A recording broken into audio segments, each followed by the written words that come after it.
Hey, what's going on guys? My name is Jake from today'siphone.com and here's your TIP Daily for February 7th, 2013. Okay, now I want to start off the day with a really cool mock-up of what the next generation iPad could look like. Now this design is from Cicerisi Designs.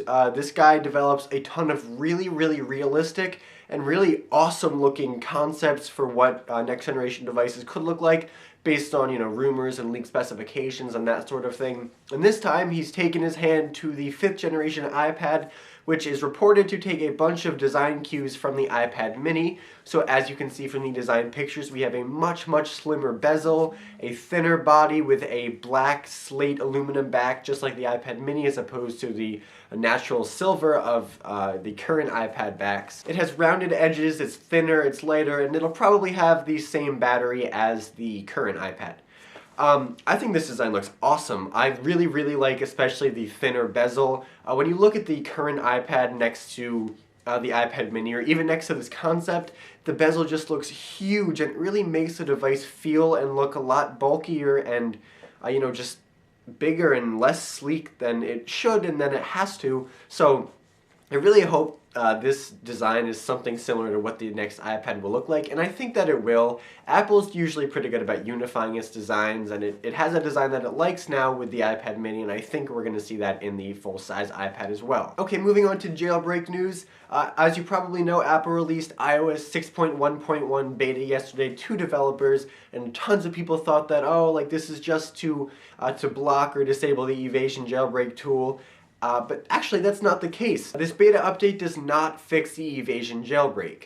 That being said, according to a tweet from prominent jailbreak developer Pod2G, you still probably shouldn't update to iOS 6.1.1 beta if you do want to jailbreak, just because the evasion tool will not recognize that software and it won't jailbreak it for you. And also a fix for evasion is certainly coming sometime in the future. So also be aware of that, and just, in general, if you have a jailbreak, you never really want to update your software until you get the okay from the jailbreak guys. And finally, a website called mobileinsurance.co.uk conducted a survey of around 2,500 iPhone customers to see what the deal is with cracked screens and whatnot. And apparently 23% of respondents reported that they do have a cracked screen on their iPhone, and of those respondents, 31% said that they're not planning on fixing it anytime soon, either because it doesn't bother them or they don't have enough money to fix it. Now personally, this doesn't really surprise me that much. I mean, with a phone that is all screen and with so many people using them, you're bound to get a ton of people that,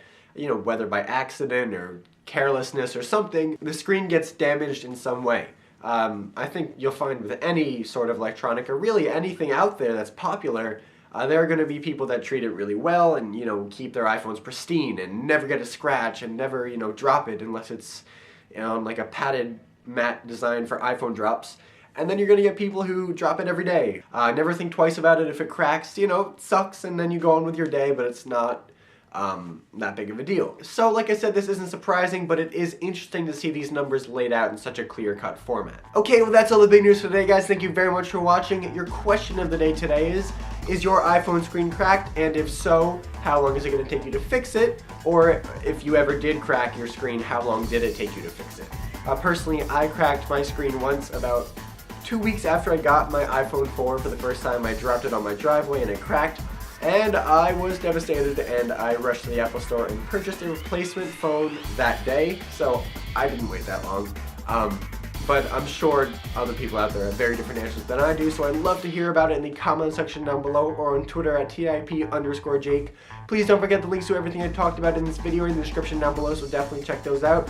And as always, for more news, views, and reviews, don't forget to hit up today'siphone.com.